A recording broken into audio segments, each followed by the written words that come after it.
Hello everyone, welcome back to the channel. तो आज मैं आपको पढ़ाऊंगी क्लास 10 से एक और इम्पोर्टेंट पोएम जिसका नाम है द ट्रीज। और इस पोएम के जो पोएटिस है उनका नाम है एडरिन रिच। तो एडरिन रिच का जन्म 1929 में यूएस में हुआ था और वो एक बहुत ही फेमस पोइट है। तो ये जो लेडी है वो समाज को सुधारना चाहती थी, यानी कि समाज में जो महिलाओं को पहले घरों से बाहर नहीं जाया दिया जाता था, उनको फ्रीडम नहीं थी, उन पे जो बैरियर्स और रेस्ट्रिक्शंस थे, तो वो उन सभी चीजों को अपने पोएम के थ्रू सुधारना चाहती थी। तो उन्होंने इनफैक्ट 20 वॉल्यूम्स ऑफ पोएट्री जो है वो लिख डाली थी, जिसमें से एक हम आज पढ़ेंगे। तो ये जो पोएम है द ट्रीज, इसको देखकर आपको लग रहा होगा कि इसमें हम पेड़ पौधों के बारे में पढ़ेंगे, लेकिन नहीं। ये जो पोएम है इसका एक सिंबॉलिक मीनिंग है। ये जो पोएम है वो वुमेन्स को दर्शाता है, यानी कि यहाँ पर जो ट्रीज है वो वुमेन्स को रेफर करते हैं।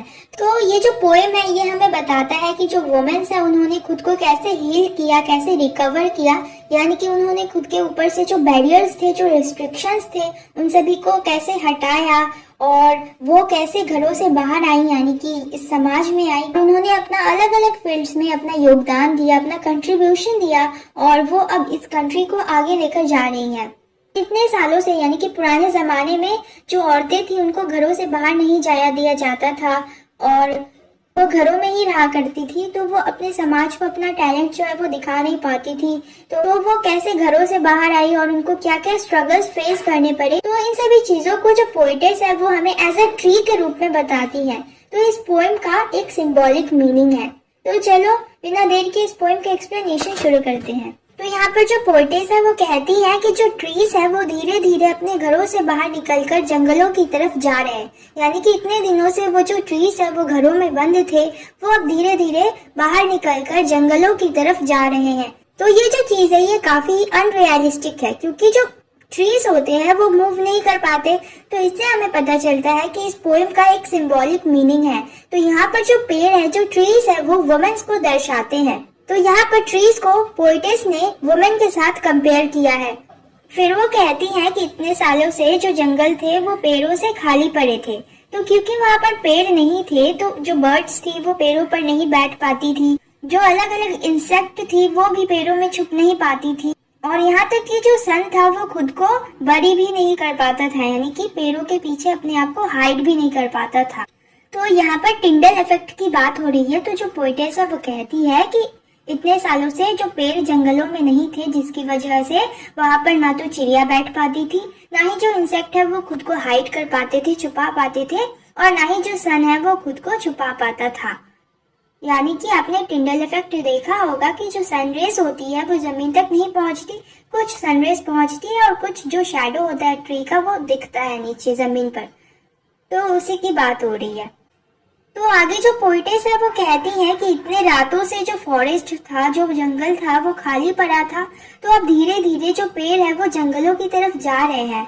तो ठीक उसी तरह वुमेन्स के बाहरी दुनिया में ना होने के कारण, यानी कि बाहर के समाज में वुमेन्स के ना होने के कारण बहुत सारी ऐसी चीजें थी जो मिसिंग थी। तो आगे जो पोएटेस है वो कहती है कि जो फॉरेस्ट है वो इतने रातों से खाली पड़ा हुआ था, यानी कि इतने सालों से जो फॉरेस्ट है, जो जंगल है, वो खाली पड़ा हुआ था, लेकिन अब क्योंकि धीरे धीरे जो पेड़ है वो जा रहे हैं जंगलों में, तो बहुत जल्द जो जंगल है वो भर जाएगा, यानी कि सभी पेड़ जो है वो जंगल में आ जाएंगे। तो कहने का मतलब यह है कि पुराने जमाने में जो औरतें थी वो घरों में ही रहा करती थी और वो घर से बाहर नहीं आया करती थी, लेकिन अब धीरे धीरे जो महिलाएं हैं वो घरों से बाहर आने लगी हैं और वो अलग अलग फील्ड में अपना कंट्रीब्यूशन दे रही हैं, जिसकी वजह से हमारा जो कंट्री है वो प्रोग्रेस हो रहा है, उसका विकास हो रहा है। All night the roots work. अच्छा, तो यहाँ पर जो पोएटेस है वो एक्सप्लेन करती है स्ट्रगल को, कि कैसा स्ट्रगल्स जो है पेड़ों को फेस करना पड़ा जंगलों तक जाने में, यानी कि जंगलों तक जाने में जो पेड़ है उनको क्या क्या स्ट्रगल्स फेस करने पड़े। तो वो कहती है कि जो रूट्स है उन्होंने रात भर काम किया, फिर वो जाकर खुद को वरांडा फ्लोर से सेपरेट कर पाए। यानी कि आपने देखा होगा पुराने घरों में कि जो पेड़ होते हैं वो पुराने घरों की दीवारों को तोड़कर, यानी कि क्रैक करके बाहर आ जाते हैं। तो ये करने में बहुत सारे रात लगते हैं, बहुत सारे रातों की मेहनत होती है इसके पीछे। और जो लीव्स है, यानी कि जो पेड़ के पत्ते हैं, वो भी बहुत कोशिश करते हैं, वो भी बहुत मेहनत करते हैं ताकि वो विंडो की ग्लास से बाहर जा पाए। इवन द स्मॉल स्टेम्स, जो छोटे छोटे स्टेम्स होते हैं ट्रीज के, वो भी अपना एफर्ट लगाते हैं ताकि वो खुद को फ्री कर पाए। यहाँ तक कि जो बड़े ब्रांचेस है वो भी बहुत सारे मेहनत करते, बहुत सारे एफर्ट लगाते हैं ताकि वो रूम के रूफ से यानी कि छत से बाहर आ पाए। तो यहाँ पर कहने का मतलब यह है कि जो वुमेन्स है वो बहुत मेहनत, बहुत एफर्ट लगाती है ताकि वो घरों से बाहर आ पाए। यहाँ तक कि जो छोटी छोटी बच्चियां होती है या फिर जो बुढ़ी औरतें होती है या फिर जो बड़ी महिलाएं होती है जिनकी शादी हो गई होती है, वो भी बहुत एफर्ट लगाती है। उनको भी बहुत ज्यादा एफर्ट लगाना पड़ता है ताकि वो घरों से बाहर आ पाए। तो यहाँ पर जो पोएटेस है उन्होंने वुमेन को हॉस्पिटल के पेशेंट के साथ कंपेयर किया है। वो कहती ही है कि जो हॉस्पिटल के पेशेंट होते हैं वो जैसे ही थोड़ा सा ठीक हो जाते हैं तो वो जल्द से जल्द हॉस्पिटल से बाहर जाना चाहते हैं, क्लिनिक से बाहर जाना चाहते हैं। भले थोड़ा सा ठीक हुए हो लेकिन वो वहाँ से जल्द बाहर जाना चाहते हैं और वो इसके लिए बहुत ज्यादा ही एफर्ट लगाते हैं, यानी कि वो खुद को अच्छा दिखाने की कोशिश करते हैं कि हाँ मैं ठीक हो गया हूँ। तो ठीक उसी तरह जो वुमेन्स है वो भी घरों से बाहर निकलना चाहती है, वो भी चार दीवारी से बाहर निकलना चाहती है और उनको घर के चार दीवारी में घुटन सी महसूस होती है।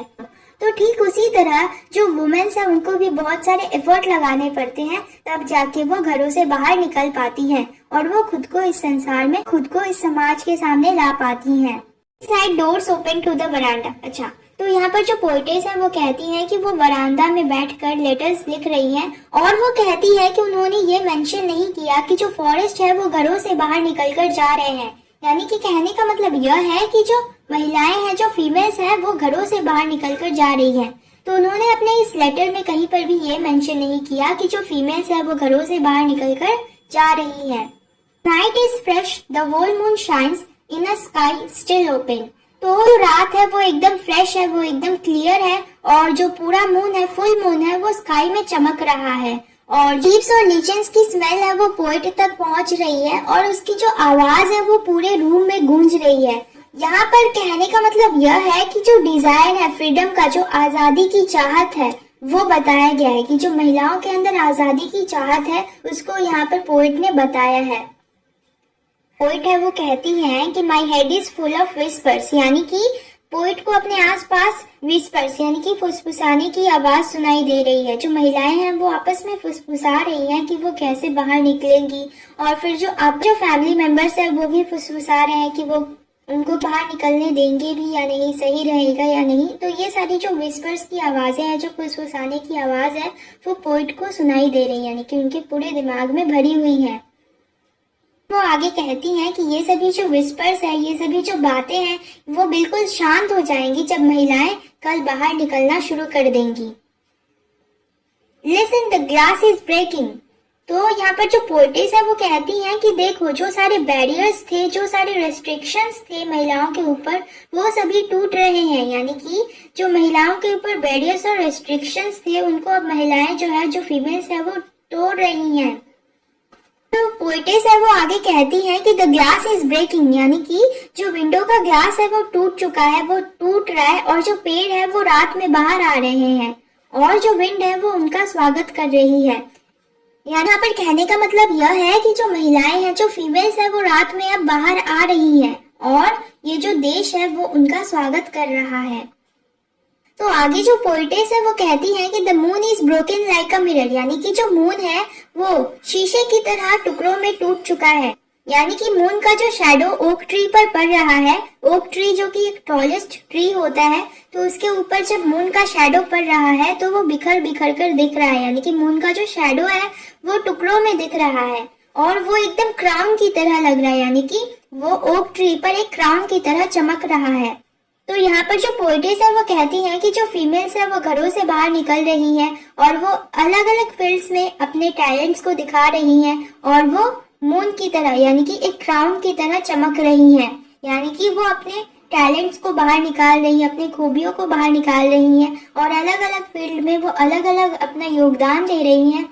तो आजकल जो महिलाएं हैं, जो फीमेल्स हैं, वो हर एक फील्ड में अपना योगदान दे रही हैं और हर एक फील्ड में वो मेन के साथ कंधा से कंधा मिलाकर चल रही हैं। तो ये सारी जो सक्सेस है उनकी, वो एक क्राउन की तरह चमक रही है। तो ये थी हमारी पोएम की एक्सप्लेनेशन। आई होप आप लोग को समझ में आ गया होगा। तो मिलते हैं नेक्स्ट वीडियो में, और जाते जाते प्लीज चैनल को सब्सक्राइब और वीडियो को लाइक कर देना। तो मिलते हैं नेक्स्ट वीडियो में।